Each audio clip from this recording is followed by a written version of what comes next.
नमस्कार दोस्तों, आप सभी को हरतालिका तीज की हार्दिक शुभकामनाएं।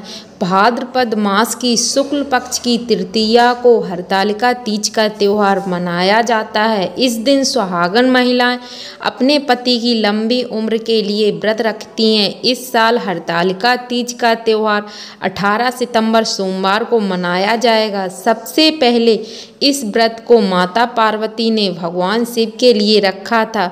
तो सुनते हैं हरतालिका तीज व्रत कथा। श्री परम पावन भूमि कैलाश पर्वत पर विशाल वट वृक्ष के नीचे भगवान शिव पार्वती सभी गणों सहित बागांबर पर विराजमान थे। बलवान वीरभद्र, भृंगी, श्रृंगी, नंदी आदि अपने अपने पहरों और सदाशिव के दरबार की शोभा बढ़ा रहे थे। गंधर्व गण, किन्नर, ऋषि भगवान की अनुष्टुप छंदों से स्तुति गान, स्वर आलापों से वाद्यों में संलग्न थे। उसी सुअवसर पर पार्वती जी ने भगवान शिव से दोनों हाथ जोड़कर प्रश्न किया कि हे महेश्वर, मेरे बड़े सौभाग्य हैं जो मैंने आप सरीखे पति का वर्णन किया है।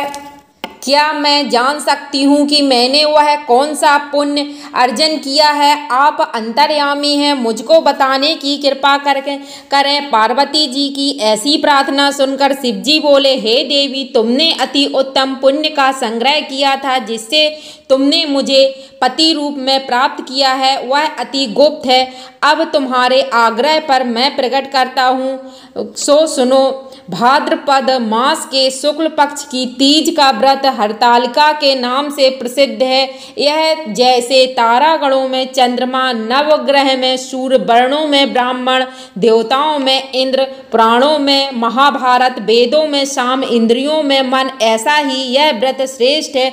जो तीज हस्त नक्षत्र में पड़े वह और भी महान पुण्यदायक होती है। ऐसा सुनकर श्री पार्वती जी ने कहा, हे महेश्वर, मैंने कब और कैसे यह तीज का व्रत किया था, सविस्तार से कथा सुनने की इच्छा है। इतना सुनकर भगवान शंकर बोले, हे भाग्यवान उमा, भारत के उत्तर में एक श्रेष्ठ पर्वत है, उसके राजा का नाम हिमांचल है। वहाँ तुम रानी मैना से उत्पन्न हुई थी। तुमने बाल्यकाल से ही मेरी आराधना करना प्रारंभ कर दिया था।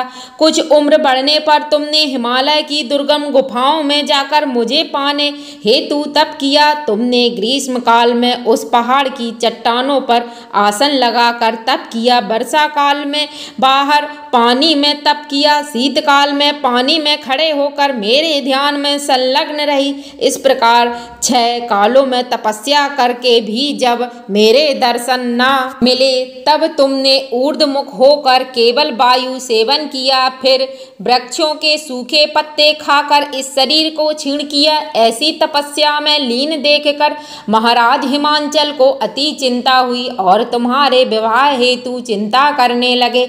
इसी शुभ अवसर पर महर्षि नारद उपस्थित हुए।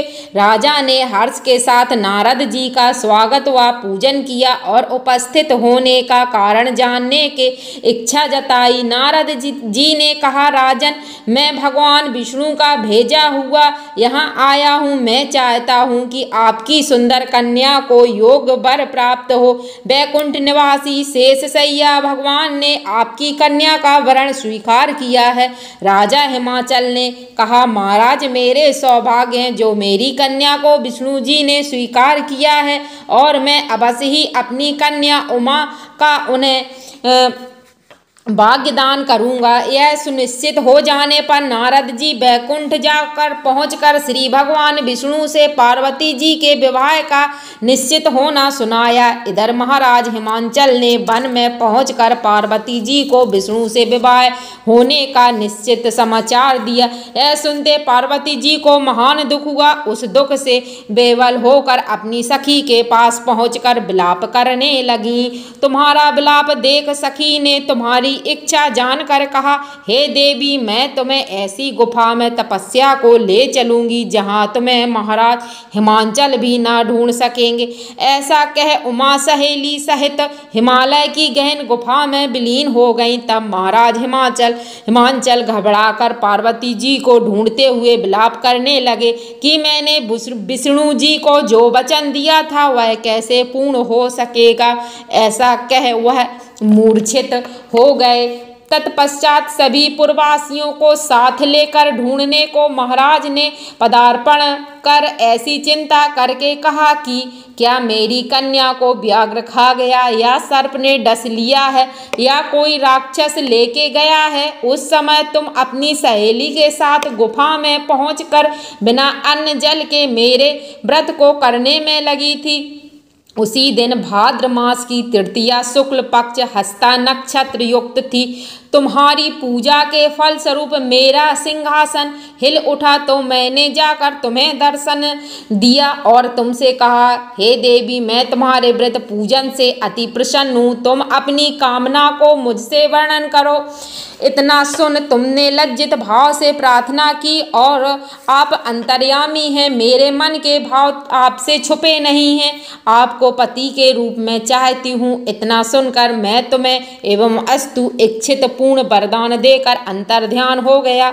इसके बाद तुम्हारे पिता हिमांचल मंत्रियों सहित ढूंढते ढूंढते नदी तट पर मारे शोक के मूर्छित होकर गिर पड़े। उसी समय तुम सहेली के साथ मेरी बालू की मूर्ति विसर्जन करने हेतु नदी तट पर आ पहुंची, तो तुम्हारे नगर निवासी मंत्रीगण हिमांचल सहित तुम्हारे दर्शन कर अति प्रसन्नता को प्राप्त हुए और तुमसे लिपट लिपट कर रोने लगे और बोले, उमा, तुम इस भयंकर वन में कैसे चली गई, जो अति भयानक है, जहाँ सिंह, व्याघ्र, जहरीले भयंकर सर्पों का निवास है, जहाँ मनुष्य के प्राण संकट में हो सकते हैं। अतः हे पुत्री, इस भयंकर वन को त्याग कर अपने गृह स्थान को प्रस्थान करो।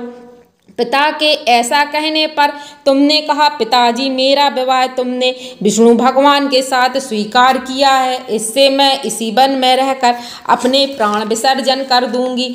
ऐसा सुनकर महाराज हिमांचल अति दुखी हुए और बोले, हे पुत्री, तुम शोक मत करो, मैं तुम्हारा विवाह कदापि भगवान विष्णु के साथ ना करूँगा और तुम्हारा अभिष्ट वर जो तुम्हें पसंद है उन्हीं सदाशिव के साथ करूँगा। तब तुम अति प्रसन्न हो सहेली के साथ नगर में उपस्थित होकर अपनी माता सहेलियों से मिली। कुछ समय बाद शुभ मुहूर्त में तुम्हारा विवाह वेद विधि के साथ महाराज हिमांचल व महारानी मैना ने मेरे साथ कर पुण्य का अर्जन किया।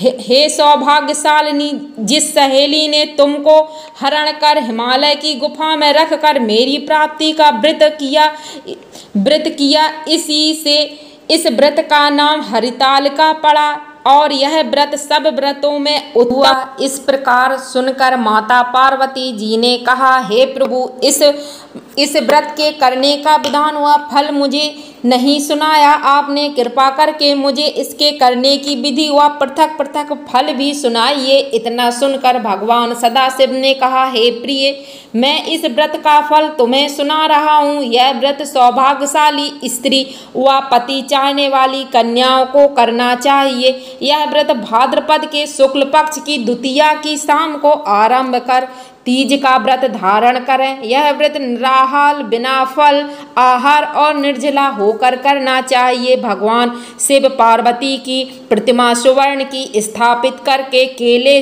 पुष्प आदि के खम्भे स्थापित करके रेशमी वस्त्र के चंदोवा तान कर बंधन बार लगाकर भगवान शिव का बालू का लिंग स्थापित करके पूजन, वैदिक मंत्र, स्तुति, गान, वाद्य, मेरी, शंख, मृदंग, झांझ आदि से रात्रि जागरण करना चाहिए और भगवान शिव के पूजन के बाद फल, फूल, पकवान, लड्डू, मेवा, तरह तरह के भोग की सामग्री समर्पण करें। फिर ब्राह्मण को द्रव्य, अन्न, वस्त्र, पात्र आदि का दान श्रद्धा युक्त देना चाहिए। भगवान शिव को प्रति वस्तु को सिद्ध पंचाक्षरी मंत्र से ओम नमः शिवाय कहकर समर्पित करना चाहिए। प्रार्थना के समय अपनी कामना, इच्छा जो हो भगवान के सामने प्रेषित करें। इसके बाद पार्वती जी से प्रार्थना करें, जय जगमाता, जय जगमाता, मेरी भाग्य विधाता तुम हो पार्वती शिव प्यारी, तुम दाता नंद पुरारी, सती संता में रेख तुम्हारी, जय हो आनंद दाता, जय जगमाता, इच्छित वर मैं तुमसे पाऊं, भूल चूक को दुख न उठाऊं, भाव भक्ति से तुमको पाऊं, कर दो पूरन बाता, जय जय जगमाता। प्रार्थना के बाद पुष्पों को दोनों हाथों में लेकर पुष्पांजलि समर्पण करें। फिर चतुर्थी को शिवलिंग को किसी नदी तालाब में विसर्जन कर दें। फिर 3 ब्राह्मण को भोजन करा के दक्षिणा देवे। इस प्रकार यह व्रत पूर्ण करके नारी सौभाग्यवती होती है, धन व पुत्र पौत्रों से सुखी होकर जीवन व्यतीत करती है। कन्याओं के व्रत करने से कुलीन धनवान वर को प्राप्त होने का सौभाग्य प्राप्त होता है। हे देवी, जो सौभाग्यवती स्त्री इस व्रत को नहीं करती वह बार बार वैधव्य एवं पुत्र शौक को प्राप्त होती है। जो नारी तृतीया के दिन व्रत रखकर चोरी से अन्न खाती है वह सूकरी का जन्म पाती है। जो फल पाती है वह बंदरिया की योनि प्राप्त करती है। जो जल पीती है वह जोंक का जन्म लेती है। जो दूध पीती है वह सर्पणी का जन्म ग्रहण करती है। जो नारी मांस खाती है वो बाघिनी हो जाती है। जो दही खाती है वह बिल्ली का जन्म पाती है। जो मिठाई खाती है वह चींटी का जन्म धारण करती है। जो सब चीजें खाती है वह मक्खी का जन्म लेती है। जो इस दिन सोती है वह अजगरी की योनि को प्राप्त करती है। हे उमा, जो इस व्रत को श्रद्धा पूर्वक से धारण करती है वह मुझसा पति प्राप्त करती है। वह दूसरे जन्म में तुम्हारे समान रूपवान होकर इस संसार में उत्तम उत्तम सुख भोग कर शिवलोक वासी होती है। ओम नमः शिवाय। कथा यहीं समाप्त होती है।